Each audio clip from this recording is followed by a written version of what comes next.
Green Nerds from the Universe and I'm white and nerdy, and it's time for the last and also final of the YouTube subscriber poll. As you guys have picked a pretty good one, a series that had not been seen in quite some time. It tried to get a revision and revamp in 2019, which failed, in my opinion, very miserably. We have to talk about Shintaro Ishimori, who is basically one of the all-time grandfathers of manga, as he created a bunch of manga back in the day. We can thank him for series such as Devilman, Astro Boy, Mazinga, Dororo, and of course the series I'm talking about today, Cyborg 009.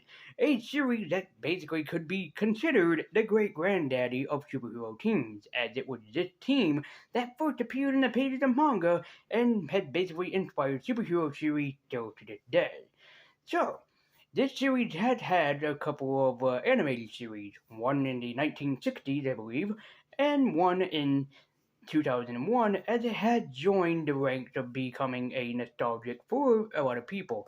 I only heard about this series thanks to research and also friends of mine that are massive anime fans, and this series really did seem surprising to me because I wanted something different, but also something with a touch of nostalgic. I kind of remember seeing Astro Boy, the animated series back on Kid WB during the time, the old like 2001 series, but I have no recollection of ever seeing the 2001 Cyborg 009 or the series.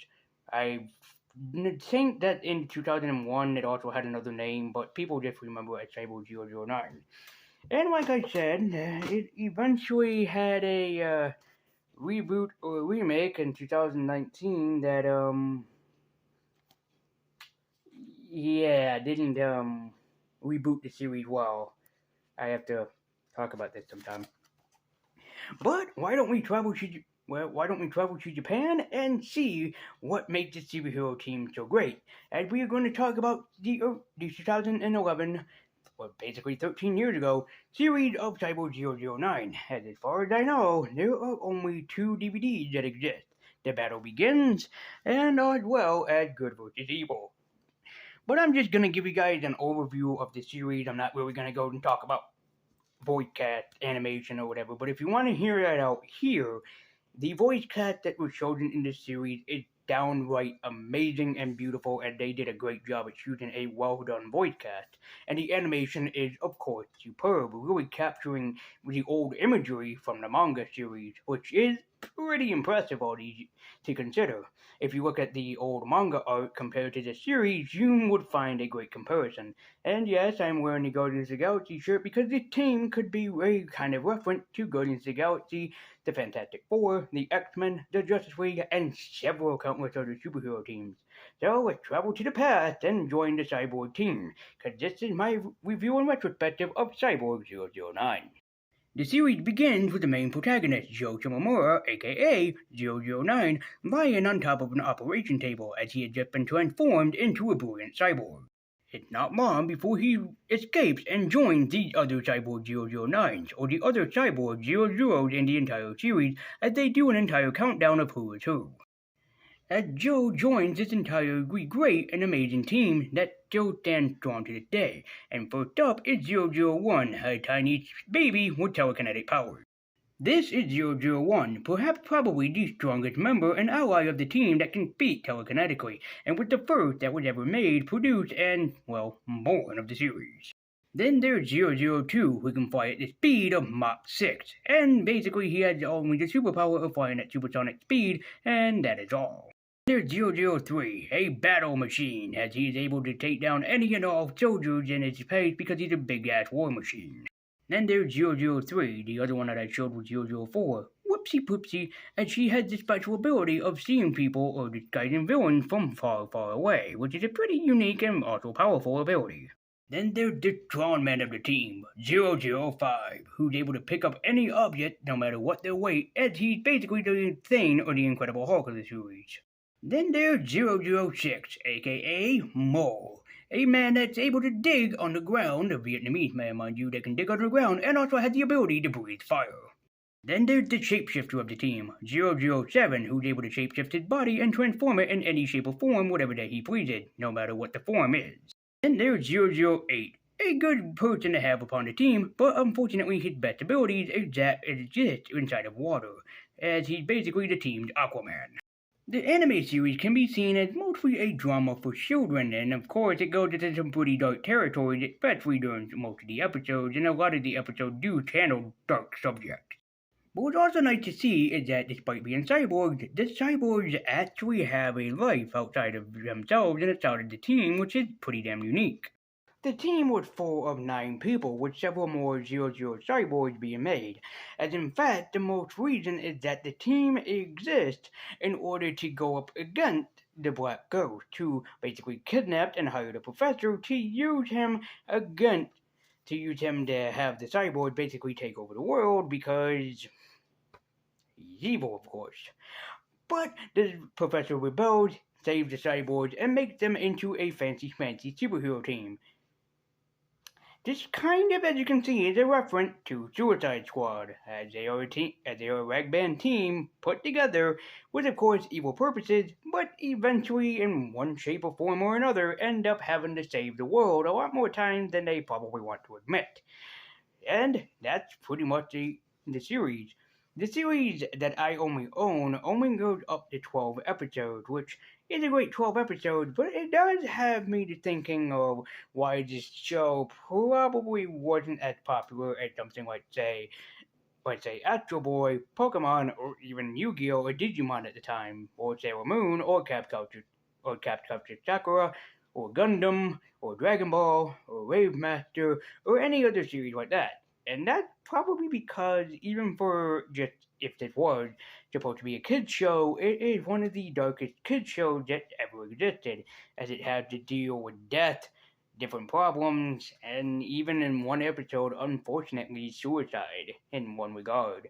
It's not exactly what I would say dark enough to keep children away from it, but this probably would be a series where parents would see their kid watching this and probably turn it to something like Pokemon or Yu-Gi-Oh! Even, as that probably would be the better option here. As even I even watched this more times than once, and even I would like this goes into some very dark territory, even for a superhero show type medium. Yes, Batman the Animated Series, Superman the Animated Series, and even Justice League did in fact go into dark territory, same with Batman Beyond. But I can see this kind of being underrated in a sense that it goes into even darker territories than those, like I admit, with even one episode which had them deal with a haunted house and a ghost, where the ghost kind of committed suicide because her husband never came home from the war. That's not a joke either. That's actually what happens in one of the episodes. But to be fair, Cyborg 009, even as it stands, is a pretty good and all out series. It's not the greatest anime series that ever existed. I can think of countless others, but it does go to show you that of why people probably hold an interest to it, and that's probably because even despite it being dark as dark, or darker than black, ayo! Anyone? Darker than black? No? No? None of you? Darker than black? Anime series about a guy that basically hunted down like meta-humans or something? God, I'm a dork. But this series does hold up not only because of its great animation and voice cast, probably also the dark stories, and also that it does have some pretty good, interesting fight scenes that go for an anime series like this. As dark as the series can get, or dark as a lot of the episodes are, this series still does hold up to this day, and it's pretty damn impressive of how it can still hold up even all these years later. It's also very creative in how it can capture the look of the manga within just an anime form, which I think was even more appealing to the eye because there weren't too many anime series around us that basically pulled off this type of look. And even for the cyborgs themselves, yes, the cyborgs get great character depth and great character arcs and even great character stories themselves. As I can see this series definitely standing out above all the other series that I mentioned like Sailor Moon, Dragon Ball, Yu-Gi-Oh, Pokemon, Digimon, it really is a standout series. But as the series went on, especially towards episode 11 and 10 and 12, you begin to see that the series is a lot more darker in tone than it actually would be. Scenes about things destroying the world, the depths of nature being destroyed, the destroying of friendship, and other things like that, it becomes very dark. Like I said though, there were other animes that did have darker stories in them, but they weren't exactly as dark at the beginning. Even though that yeah, Dragon Ball had Goku die like in Dragon Ball Z. Goku fucking died within like the first or second episode, and then you would see him up in basically heaven or King Kai's universe, and that Yu-Gi-Oh did have some dark moments as well. I'm pretty sure that Sailor Moon did, as people have told me about one episode where the football team was being kidnapped and turned into like monsters, and they claimed that that was like one of the darkest episodes that was ever told of Sailor Moon. And there were haunting imageries as well in also those animes. As I can even remember that even for frickin' Rave Master, there were a couple of episodes that were pretty fucking dark. But as far as this one goes, especially during the early 2000s, this was probably the darkest. And yeah, even around the same time, I believe Batman Return of the Joker was starting in production or starting to be made as and if you remember Batman Return of the Joker, which I did review, yeah, that goes into some pretty dark and fucked up territories. Uh, and I do mean dark and fucked up territories. I mean, if you guys like the evil Mark Hamill Joker, that movie had a much more evil and darker type of tone of Joker. But like I said, the person that committed suicide because of her husband, a lot of the backstories, like for example, 004's backstory is that he was a soldier that was trying to escape, I believe, during World War II, and his wife was gunned down, which is why around his neck he wears her wedding ring in memory of her. 003, we learned in an earlier episode, had a husband that joined the French Special Forces during World War One, and he never returned home, but she keeps his pocket watch in memory of him. So there is some kind of dark territories here that this series does cover, especially like I said. And then they even admit it in one episode, Tears of Steel, I think it is, or one of the other ones, where um, this ghost committed suicide waiting for her husband who never came home. She became so heartbroken, she became depressed and everything, and that she just decided to end herself. And that, unfortunately, is the dark subject. Yeah, I can understand, like, especially in TV shows nowadays, you have to cover stuff like how drugs are bad, how drinking is bad, or alcohol, I mean, is bad, the dangers of bullying and stuff like that. And yeah, I can see that that was probably the tone of it, but even with the jokes and comedy at that episode, you can still tell how that was kind of a dark subject tone. But as it stands, though, Cyborg 009 was a pretty great series, but unfortunately, aside from The Battle Begins and Good vs. Evil, I cannot find any other DVDs, whether the show was unfortunately canceled after only 12 episodes or that the other DVDs never made it into production. I unfortunately have no idea. Because if you haven't heard already that I am a lazy son of a bitch who sometimes has knowledge stored in his head and doesn't do some research sometimes because the knowledge is stored up here.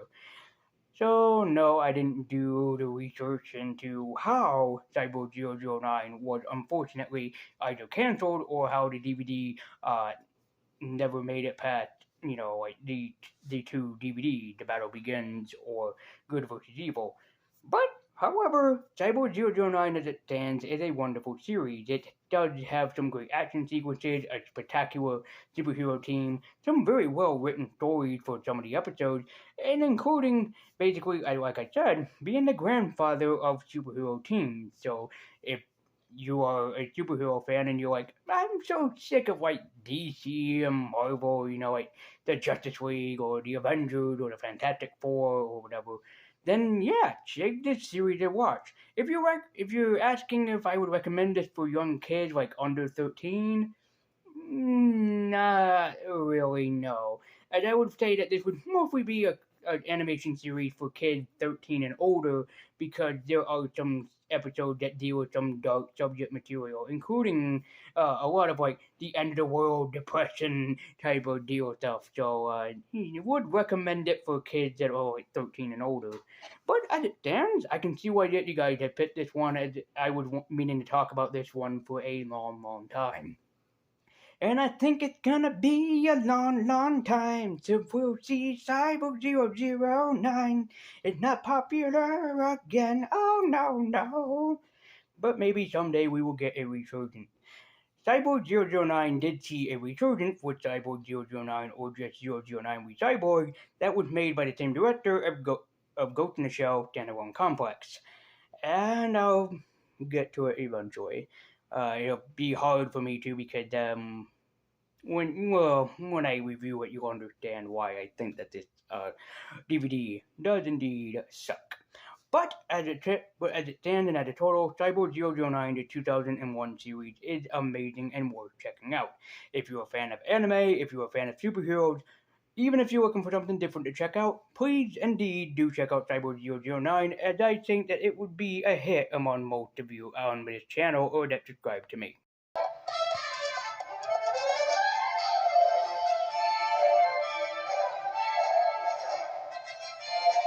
Also, if anybody knows anything about the DVDs, whether the battle begins or good versus evil, let me know if, what happened, because when I looked up Cyborg 009 DVDs, the only ones that I could find were just these two. So let me know what happened to the other ones, or the series in general, if you know. Or if you want to pinpoint me to some other YouTuber that talked about the series. But thank you guys so much for watching. I believe Universe. I want nerdy, creepy canon. Be sure to like, comment, and subscribe. Follow me at Twitter with a link in the description down below. As this has been another Lazy Universe review and a Lazy Universe YouTube subscriber poll. If you would like to join on the subscriber poll and see something in my collection that you would like to see reviewed, all you have to do is subscribe to be notified whenever that does happen, as I do them basically once a week, and depending on how many that you guys choose is how many that I do. Also on that list, which will probably be discussed next month, is Witchblade. But I'm going to take a break from anime for a while, since I talked about 3 anime series this month, and go back to movies, as I'm going to talk about a movie that I really wanted to see for a long time. Also, probably also review movies for a while, because I'm pretty sure that there are some movie viewers on this show, on this channel, that like when I talk about movies and review them. So, probably going to focus on that for a short time. But thank you guys so much for watching. I believe Universe. I want you to keep economics. So like, comment, and subscribe. Follow me at Twitter with the link in the description down below. And thank you guys so much for watching this review. And as always, and until next time, guys, take care.